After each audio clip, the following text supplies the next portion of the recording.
Hi, I'm Captain Mike. This video is in response to a viewer who asked the question, can I put a ceramic glaze on glass? And by ceramic glaze, he was referring to something that you put on bisqueware. This is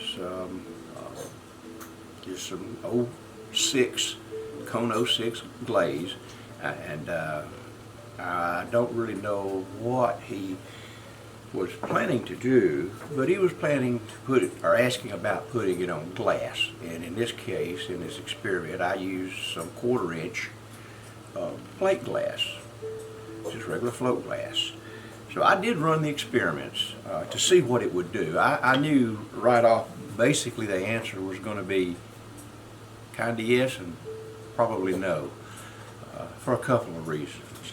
The first reason is the temperatures. The glass melts a lot lower temperature than ceramic glazes do.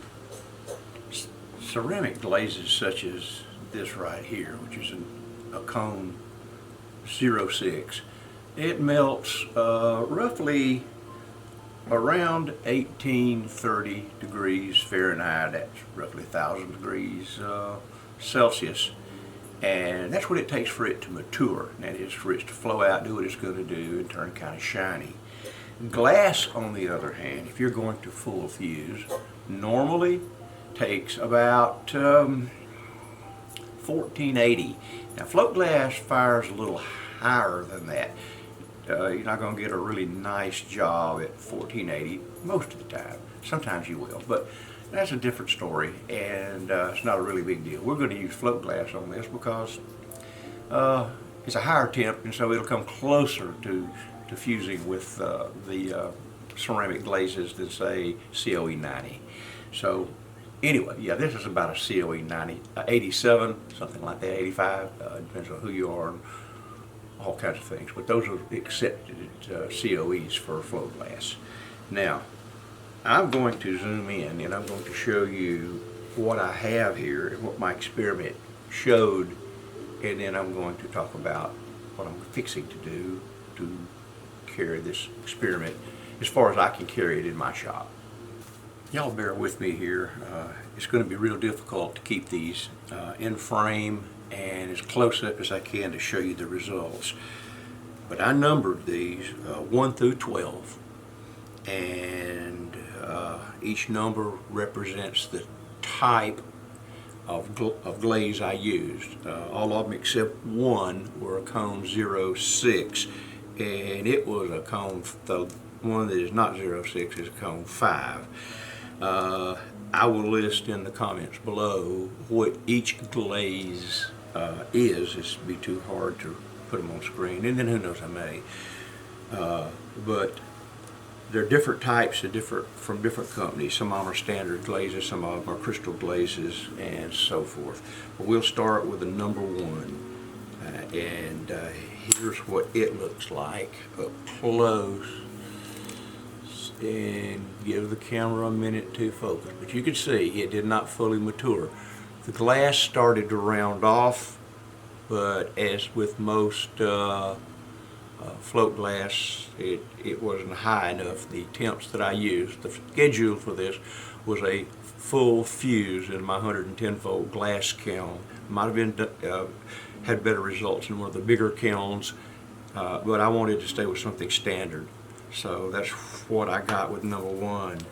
And number 2, you can see also that it didn't do anything. It started it stuck, but that's about it. Here's number 3. Okay, and we'll go through these real fast. They all pretty much kind of did the same thing. Number 5 actually started to mature, and it was a different glaze. It was a Duncan, but it was a different type of glaze that Duncan made. And here's number 6, and as you can see on number 6, it didn't even start to stick. You see that little piece started to come loose there. So that's 6. 7 started to do something. 7 was a Mako glaze. The previous 6 were Duncan's. This was a Mako glaze, and it was kind of a crystal type glaze they make. Number 8 actually did okay. It kind of, oops, get over here in the camera, kind of spread out, kind of got a little glossy, and it was a Mako. And then of course number 9 was I've never heard of this glaze before, but I have some of it. I bought it at a show. It's a Gare, G-A-R-E, and it didn't do anything. Looks like you could scrape it off with your fingernail. Number 10 was an Amco, or Amoco, I guess. It started to do some stuff, but it didn't really do that much. Number 11 was Ceramichrome or something, another kind of off-brand I bought at a show. And it didn't glaze over. It did start to kind of work out at the edges. Number 12 is the either cone 5 or cone 6 from it's a coyote, however you want to pronounce it, glaze. And of course you could see it didn't mature. I'll get it over here in a minute. Y'all just bear with me. It did not mature. So that's what came out of my 110 volt kiln. One experiment. Now you know, you guys, you want to do these things several times to get them right, but I just really get bored after a while, and I'll do them one time and rock and roll. Now I did do one other sample in the kiln, and it was interesting. I had a lot of this crystal stuff that I had saved whenever I washed out old glaze bottles, and there'll be crystals, you know, that make up the crystal glazes in it. So I took them and of course washed them really good and saved them. And I save them for such as this. I just took some of the crystals and dropped them on the glass and fired them, and no any other kind of glaze in the middle. This was just the crystals, which I'm sure was mostly glass, and you can see it started to do some stuff, but it wasn't quite hot enough to accomplish its maturity. So wouldn't nothing do but for me to pull out the old microwave kiln and just go to extremes and see exactly what we could do. So here's what happened. Well, that just goes to show you folks what happens. This was a piece right here that I stuck in the microwave kiln, and I fired that rascal to 1700 degrees. And it did mature, as you can see. If I can get it over here in the camera, you can notice that it went all shiny, and all the crystals melted, and it did really good. And it stayed out here for 3 or 4 days, and I thought it was developing a crack, and it did. When I picked it up just then, it busted. Now that answers 2 questions. Will it work at high enough temperatures? Man, I can't get this thing focused. It will work, but you're going to have problems because glass is not designed to go that high. But you never know. I don't know what the viewer was wanting to do, so I did these experiments just to kind of see. This was in a microwave kiln, and it was, you know, it's a little bigger piece, and it was extremely hot, and then it cooled pretty fast. So if I had run this in a kiln on a fast full melt, but let some hold times, it probably wouldn't have broken. I might have got the same results. Now, that being said, you know there was going to be more to this video than that, didn't you? What I'm going to do, and I'm going to take this mold right here. This is a sacrificial mold. I made it. It's a little on the thin side, and it may bust all to pieces. I don't know. I know it'll take the high temps, but we will see what the glass does to it. I'm going to take this piece of 1/4 inch float glass, and I'm going to place it on it just like that. And I am going to try to paint in here with some glazes, pretty thick. Then I'm going to fire this thing, and we're going to see what kind of mess we got when we come back. Y'all just hang in there. Appreciate you watching this so far. Okay, here we go, folks. I slopped, and I literally mean slopped, glaze all over this piece of glass, which was sitting over this sacrificial mold. And it's going to take a while for this stuff to dry, and it's probably going to crackle and crinkle up. Not a problem. This is an experiment. And before any of y'all ask, I learned this fabulous color technique from my granddaughter. So that answers that question. Next question is, and the answer is, a lot of these colors you see now won't be the same color once they're fired. Those of you who do ceramics and deal with ceramic glazes know that. So there we go, folks. I'm going to let this thing dry for a while, and hopefully, probably not, but maybe I'll get this in the kiln tonight. And one last thing. You're asking, why is this a sacrificial mold?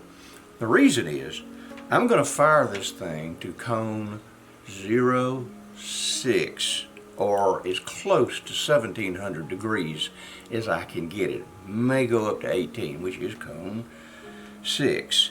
Now, if this glass goes wonky, as I have seen it do at an extremely high temperature, it'll stick to your kiln shelf right through the kiln paper and the kiln wash. So I'd rather lose this mold that I can make over again than a kiln shelf. Well, that's it. So there we go, folks. Let this thing dry. We'll stick it in the kiln, and when I come back, we'll wrap this thing up. Well, I took this out of the kiln this morning, and here's what we have. The float glass, this 1/4 inch float glass, you can see how it did around the edges. It pulled out. Now, let me back up just a minute and tell you, I put this in my big kiln, my 220 volt kiln, and I programmed it for a full fuse, and I shot the temperature up to 1700 degrees. So 1700 degrees is not quite hot enough for this to mature fully. This is a cone 06 glaze, and it matures around 1830, and believe it or not, 130 degrees will make a lot of difference. But I kind of wanted to give the glass just a little bit of a break. I didn't know what it would do at 1830, and so I just took the compromise and used 1700. Now, as you can see, first thing we got was the rectangular piece of float glass kind of pulling in on the edges, and there's a lot of devet here. Now, I didn't spray it with anything to stop the devet, but there is devet. It might not have devetted if I'd used the other side. Float glass is bad about that. Now, what happened with my colors, which were mostly Duncan, they all almost made it to maturity. Some of them are not quite smooth, some of them are. Some of the crystal glazes started to go ahead and flatten out and do the things that crystal glazes do. Some didn't do so much. This is a shimmer glaze, this yellow, and it's kind of a little on the rough side. But they did work as far as sticking to glass and that sort of thing. Now, the next question is, and I haven't tried this yet, is will the glass come off the mold or did it stick to it?